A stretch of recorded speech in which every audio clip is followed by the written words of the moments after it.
So I think, like, obviously, like, it's great that you are a really big fan of writing, and even now content's like such an important part for you, right? Now, some people watching might be thinking, well, you know, you said Facebook ads, funnels, that's all really great. Like, why is content so important today? I mean, content is the sort of lifeblood, isn't it, of the digital world. Everything we look at is content. We watch videos on YouTube, it's content. We attend an event, it's content. People think, oh, content is just online things you read and write. No, things we experience is content. We spend time on our phones, on apps, but what we're reading on there, we're reading content essentially. So it literally you can't navigate the digital world without having an understanding of content, because content equals attention. And if you can grab people's attention, you know how to do that, and then you've got the ability to influence them into taking the action that you need them to take. Amazing. So obviously, that content should be a major strategy for anyone who wants to grow their business, wants to grow their revenue, their customers, their impact, all the kind of things that they're doing, right? Tell us a little bit of background, like how did you come to doing something like this? Like, you mentioned that you kind of were very studious and things like that. Tell us a little bit about university and kind of bring us up to speed of how you got from, like, college, university to kind of doing this stuff now. Okay, so it's quite strange because I was very studious up till 10, 11, 12, right? And then I got to sort of a comprehensive, and what I'd found was I was actually quite naturally talented, and I even remember the point. This was year 9. What happened was that we actually went on a family trip to Pakistan, and I remember I was gone for 6 weeks. Came back, and the teacher said to me, you haven't done any of this work, so I don't expect." She said, "Look, just do the exam. I don't expect anything from you because you haven't really studied any of this stuff."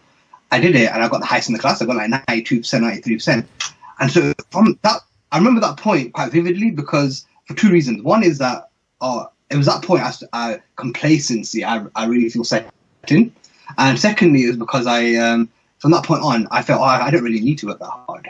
I actually kind of came to that conclusion genuinely, and so from then on I started like coming out of my shell a bit more and being a bit more, maybe I don't think cocky, but talkative and all that kind of stuff, and studying a lot less because I started taking things for granted.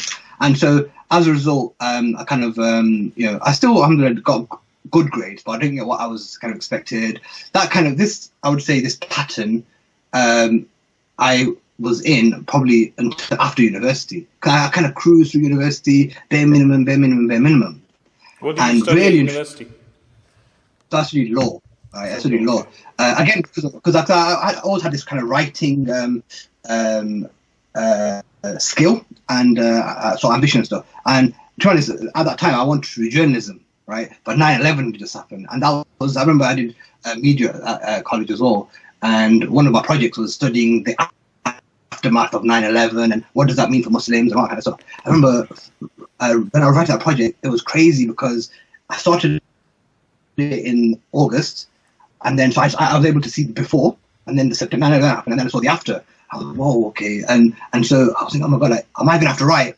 If I was to became a journalist, I would have to write against Muslims and all that kind of stuff. So I became very unsure at that point, and so my family was sort of encouraged to say, look, if you're a good writer, go down the law path. It's more recognised. Obviously, everyone wanted their kid to be a doctor or a lawyer, right? So, so anyway, so I did the whole law thing, and I would say again, as I said, I just cruised through. Didn't massively enjoy it, but one of the things that I did enjoy about law was that I remember on the first day. Again, it's amazing the sort of little stories or anecdotes you remember from your kind of your past.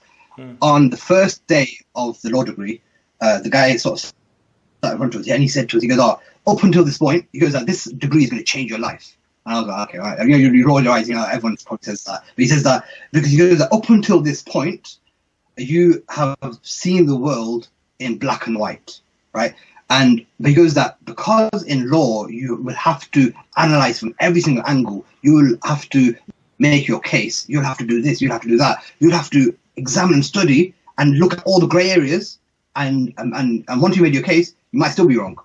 And what that would teach you is that you will learn that the world is actually grey. It's not black and white. And so, you learn to appreciate nuances and things like that. And for me, that was another really important thing that stuck out at me. I thought, oh wow, that's quite deep.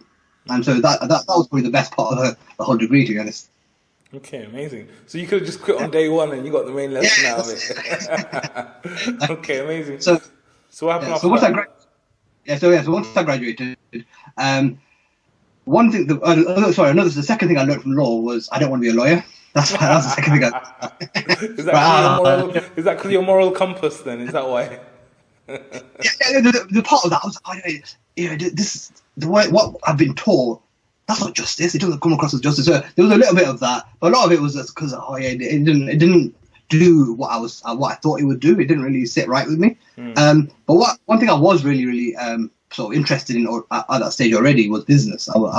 And so I was like, look, what I just want to work for a big company. That was my sole focus, and I kind of went down that route. So I was applying, all the big names that you do graduate schemes, Mars or whoever, and I was fortunate, alhamdulillah, to get into Boots on my doorstep. Right, Boots are in Nottingham. So I was kind of recruited to their graduate pool, and they did a personality test and stuff. They discovered that I've got personality. They said that, you suit being in our buying team. They kind of put me into the buying team, and so that's why I kind of fell into buying, and so that's quite kind of the life I lived for 10 years or so.